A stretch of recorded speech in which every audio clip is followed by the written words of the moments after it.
Hello friends, welcome back to my channel চেখে দেখো। আশা করি তোমরা সবাই ভগবানের আশীর্বাদে ভীষণ ভীষণ ভালো আছো। আমিও কিন্তু খুব খুব ভালো আছি তোমাদের ভালোবাসায় আর তোমাদের আশীর্বাদে। আমি শতাব্দী চলে এসেছি আজকের আবারও monsoon special unique style pomfret মাছের আরও একটা নতুনত্ব স্বাদের নতুন রেসিপি তোমাদের সঙ্গে শেয়ার করার জন্য। পমফ্রেট মাছের বিভিন্ন ধরনের রেসিপি আগেই শেয়ার করে নিয়েছি, তবে আজকের রেসিপিটা কিন্তু একেবারে ইউনিক। তো টাইটেল আর থাম্বনেল দেখে তো বুঝেই গেছো আজকের কি বানাবো, তাহলে চলো ঝটপট বলে দিতে দেরি না করে। আর হ্যাঁ, আজকের ভিডিওটা কিন্তু স্কিপ না করে পুরোটা দেখার অনুরোধ রইল। যেহেতু ভিডিওটা ইউনিক তাই আমি স্টেপ বাই স্টেপ তোমাদের সঙ্গে শেয়ার করে নেব। যদি তোমরা কোনো কারণে ভিডিওটা স্কিপ করো তাহলে অনেক কিছু স্টেপ স্কিপ করতে পারো, তার ফলে তোমরা যখন বাড়িতে রেসিপিটা ট্রাই করবে তোমাদের প্রবলেম হতে পারে। তো আজকে আমি বানাবো ইউনিক স্টাইল পমফ্রেট কালিয়া পার্ট 2। ইউনিক স্টাইল পমফ্রেট কালিয়া পার্ট 2 বানানোর জন্য আমি এখানে পমফ্রেট মাছ নিয়েছি। পমফ্রেট মাছগুলোকে ভালো করে ধুয়ে পরিষ্কার করে 1 ঘন্টা আগে লবণ মাখিয়ে রেখেছি। আর নিয়েছি পেঁয়াজ কুচি, এখানে নিয়েছি চেরা কাঁচা লঙ্কা। আমি এখানে চেরা কাঁচা লঙ্কা ব্যবহার করছি, তোমরা চাইলে অনায়াসে শুকনো ঝাল লঙ্কারও মানে যেটা পাউডার আর কি সেটাও অনায়াসে ব্যবহার করতে পারো।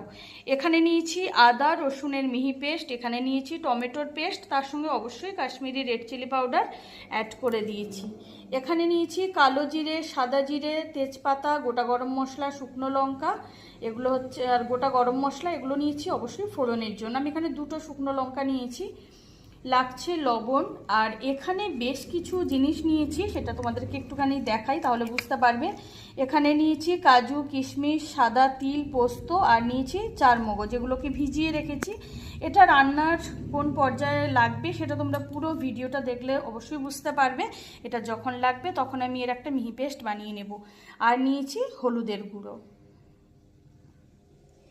তো এখন সবার প্রথমে পমফ্রেট মাছের মধ্যে মাখিয়ে নেব কিছুটা পরিমাণ হলুদ আর কাঁচা সর্ষের তেল।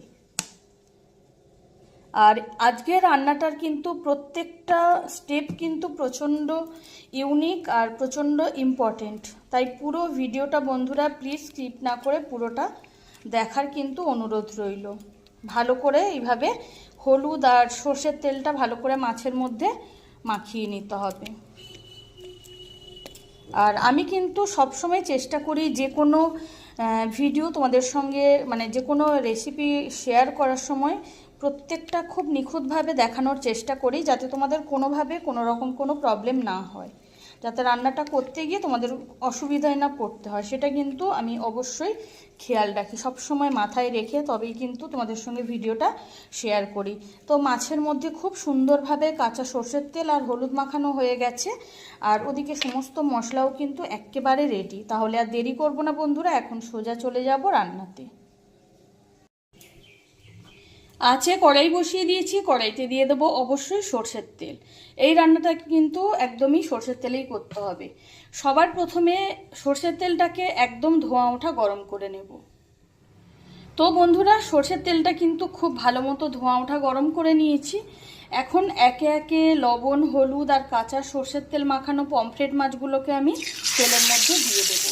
আর মাছের সাইজটা যেহেতু মিডিয়াম সাইজ নিয়েছি আমি এখানে, তাই 2টোর বেশি মাছ কিন্তু দেবো না, যাতে ভাজাটা খুব সুন্দরভাবে হয়। এখন আঁচটাকে ফুল ফ্লেমে করে দিয়ে মাছগুলোকে খুব সুন্দর করে ভেজে নেব। মাছের একটা দিক ভালো মতো ভাজা হয়ে গেলে মাছগুলোকে উল্টো করে দেবো। এখন কিন্তু পমফ্রেট মাছের একটা দিক ভালো মতো ভাজা হয়ে গেছে, আমি মাছগুলোকে উল্টো করে দিচ্ছি। এখন উল্টো দিকটাকেও খুব ভালো করে ভেজে নিতে হবে।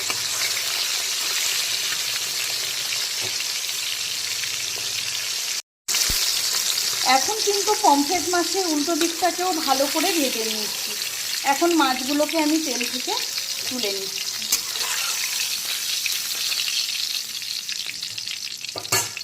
এখন বাকি মাছগুলোকেও একইভাবে আমি ভেজে নেব, উল্টে পাল্টে সুন্দর করে ভেজে নেব।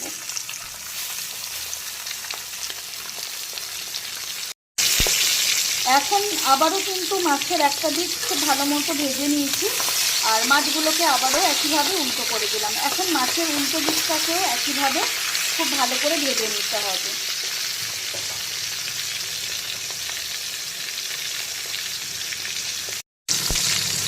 এখন আবারও মাছের দুটো দিক খুব ভালো মতো ভেজে নিয়েছি। মাছগুলোকে তেল থেকে তুলে নিলাম, আর বাকি মাছগুলোকেও একইভাবে ভেজে নিচ্ছি। আর একটা কথা, যতক্ষণে মাছগুলো ভাজা ভাজা হচ্ছে তার মাঝখানে আমি কাজু, কিশমিশ, চারমগজ, পোস্ত আর সাদা তিলের একটা একেবারে চন্দনের মতো মিহি পেস্ট বানিয়ে নেব, যেটা ভিজিয়ে রেখেছিলাম। তো বন্ধুরা, এখন সবগুলো পমফ্রেট মাছ খুব সুন্দর করে উল্টে পাল্টে ভেজে তুলে নিয়েছি। এখন মাছ ভাজার তেলেই দিয়ে দেবো ফোড়ন, মানে শুকনো লঙ্কা, কালো জিরে, সাদা জিরে, তেজপাতা আর গোটা গরম মশলা ফোড়ন দিয়ে দিলাম। এখন ফোড়নটাকে প্রথমে একটু হালকা করে ভাজা ভাজা করে নিতে হবে, যাতে জিরে, কালো জিরে, সাদা জিরে সব কিছুই খুব সুন্দরভাবে হালকা ভাজা হয়ে যায়। এখন কিন্তু সবগুলো ফোড়ন যা যা দিয়েছি সেগুলো কিন্তু হালকা ভাজা হয়ে গেছে। এখন সবার প্রথমে দিয়ে দেব পেঁয়াজ কুচি। পেঁয়াজ কুচিটাকে প্রথমে লো টু মিডিয়াম ফ্লেমে অল্টারনেট করে করে হালকা বাদামি কালার করে ভেজে নিতে হবে, যাতে পেঁয়াজের থেকে কাঁচা গন্ধটা একেবারে চলে যায়। আর যেহেতু পমফ্রেট কালিয়া বানাচ্ছি অবশ্যই দ্বিতীয় পর্ব, তো সেটা কিন্তু মাথায় রেখে রান্নার প্রতিটা স্টেপ কিন্তু তোমাদের ভীষণভাবে ফলো করতে হবে। এখন প্রায় 2 মিনিট সময় নিয়ে পেঁয়াজগুলোকে একটু ভেজে নিয়েছি। এই পর্যায়ে দিয়ে দেবো চেরা কাঁচা লঙ্কা। পেঁয়াজের যে কাঁচা গন্ধ সেটা চলে যাওয়ার পরে চেরা কাঁচা লঙ্কাটা দিয়ে দিতে হবে। এখন পেঁয়াজের বাকি অংশটা ভাজা হবে কাঁচা লঙ্কার সাথে। এখন পেঁয়াজ আর চেরা কাঁচা লঙ্কাটাকে খুব ভালো করে ভেজে নিতে হবে, যাতে ভাজা যে কাঁচা লঙ্কার একটা স্মেল সেটাও ছাড়ে, সেটা খেয়াল রাখতে হবে।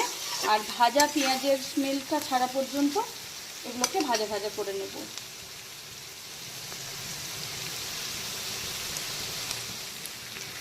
তো বন্ধুরা, এখন কিন্তু প্রায় 3 থেকে 4 মিনিট সময় নিয়ে চেরা কাঁচা লঙ্কা আর পেঁয়াজ কুচিটাকে আবারও ভাজা ভাজা করে নিয়েছি। এখন আমি একে একে বাকি মশলাগুলো দিয়ে দেবো কড়াইতে। সবার প্রথমে দিয়ে দিচ্ছি টমেটোর মিহি পেস্ট, আর তার সঙ্গে Kashmiri red chilli powder add করে দিয়েছি অবশ্যই কালারের জন্য। দিয়ে দিচ্ছি আদা আর রসুনের মিহি পেস্ট,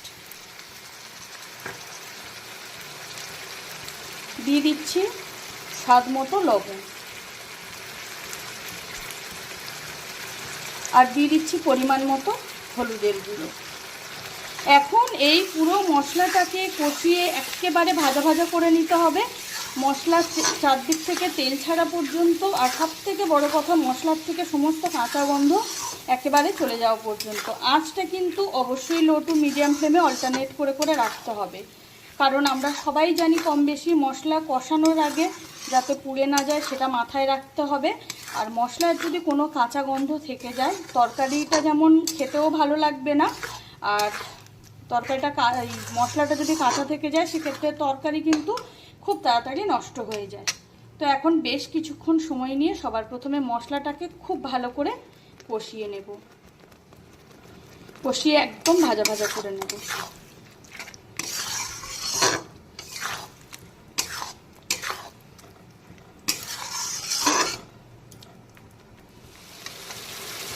তো বন্ধুরা, এখন তোমরা দেখতেই পাচ্ছ পুরো মশলাটা কিন্তু একেবারে খুব ভালো মতো কষানো হয়ে গেছে। মশলার উপরে কিন্তু তেল উঠে এসেছে, বা চারদিক থেকে তেল কিন্তু ছেড়ে গেছে। আর সব থেকে বড় কথা, মশলার থেকে সমস্ত কাঁচা গন্ধ কিন্তু একদম চলে গেছে। তো এখন আমি দিয়ে দেব কাজু, কিশমিশ, চারমগজ, সাদা তিল আর পোস্তর মিহি পেস্ট। আর একইভাবে এবারেও বলবো, এটা চাইলে তোমরা তরকারির গ্রেভিটা যখন ফুটবে তখন দিতেই পারো, কিন্তু ওয়েদারের কথা মাথায় রেখেই কিন্তু আমি এখনই দিয়ে দিলাম, যাতে সমস্ত মশলার সঙ্গে আবারও বেশ কিছুক্ষণ সময় নিয়ে খুব ভালো করে কষিয়ে নেব, যাতে করে এই যে জিনিসের পেস্ট আমি দিলাম এগুলোর যে একটা নিজস্ব কাঁচা গন্ধ থাকে সেটা যাতে পুরোপুরি চলে যায়, সেটা কিন্তু আমাদেরকে অবশ্যই মাথায় রাখতে হবে। খুব ভালো করে কষিয়ে আবারও মশলাটাকে ভাজা ভাজা করে নিতে হবে। তো বন্ধুরা, এখন তো তোমরা দেখে বুঝতেই পারছো পুরো মশলাটাকে আবারও কষিয়ে একদম চারদিক থেকে তেল ছাড়া পর্যন্ত কষিয়ে আর কাঁচা গন্ধ চলে যাওয়া পর্যন্ত কষিয়ে ভাজা ভাজা করে নিয়েছি। আর মশলাটা কষাতে কিন্তু এখন প্রায় 7 থেকে 8 মিনিট সময় লেগে গেল। কারণ এই যে কাজু, কিশমিশ, চারমগজ, পোস্ত এগুলো যে দিয়েছি, সাদা তিল, এগুলোর একটা নিজস্ব কাঁচা গন্ধ থাকে, আর সেটাকে তো কাটিয়ে নিতেই হবে অবশ্যই। খুব ভালো মতো কষিয়ে একদম ভাজা ভাজা করে নিতে হবে, যে কারণে সময়টা লাগলো। এই রান্নাটা কিন্তু একটুখানি ধৈর্য ধরে মানে কষিয়ে কষিয়ে করতে হবে। তো যাই হোক, এখন আমি এই মশলার মধ্যে দিয়ে দেব কিছুটা পরিমাণ গরম জল।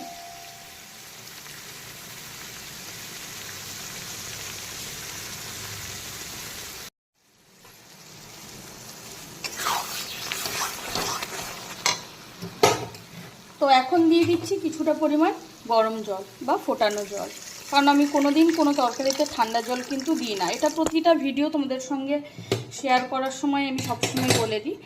এখন গ্রেভিটাকে সবার প্রথমে ফুল আঁচে বেশ কিছুক্ষণ টকবক করে ফুটিয়ে নেব।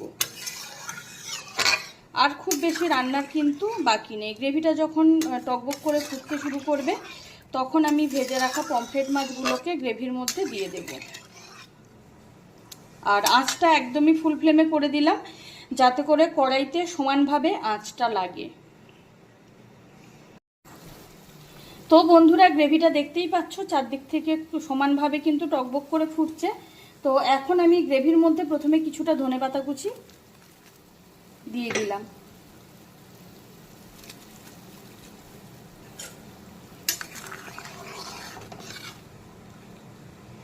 এখন ভেজে রাখা পমফ্রেট মাছগুলোকে একে একে গ্রেভির মধ্যে দিয়ে দিচ্ছি।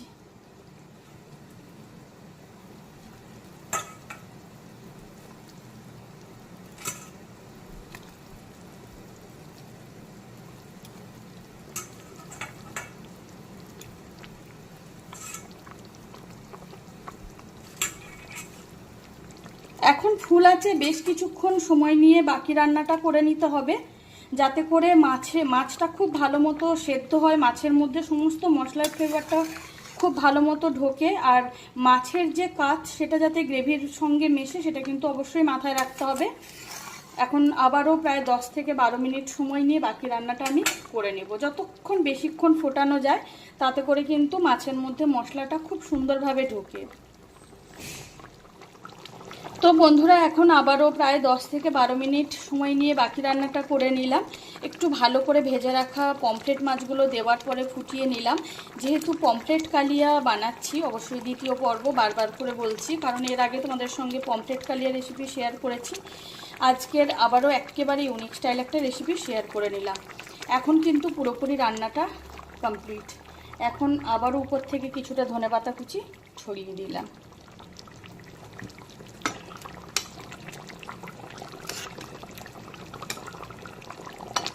আর সেই সঙ্গে রান্নাটা যেহেতু একদম কমপ্লিট, তাই আঁচটাও আমি বন্ধ করে দিলাম। এখন একটা বড় ছড়ানো পাত্রে ঢেলে গরম গরম ধোয়া ওঠা ভাতের সঙ্গে সার্ভ করে দেব। আর এইভাবে পমফ্রেট কালিয়া বানালে ভাত দিয়ে তো বটেই, ফ্রাইড রাইস পোলাওর সঙ্গেও অনায়াসে বর্ষার দুপুর হোক কিংবা রাত জাস্ট জমে যায়। তাহলে বন্ধুরা, তোমাদের সঙ্গে আজকে পমফ্রেট মাছের একেবারে ইউনিক স্টাইল একটা রেসিপি শেয়ার করে নিলাম। কেমন লাগলো অবশ্যই কমেন্ট করে জানিও। আর আমার আজকের রেসিপিটা যদি ভালো লেগে থাকে তাহলে অবশ্যই বাড়িতে ট্রাই করার অনুরোধ রইল। আমার আজকের রেসিপি যদি ভালো লেগে থাকে তাহলে অবশ্যই লাইক কমেন্ট শেয়ার করে দিও। চ্যানেলটিকে সাবস্ক্রাইব করে দিও আরও অনেক ভালো নতুন রান্নার রেসিপি পেতে।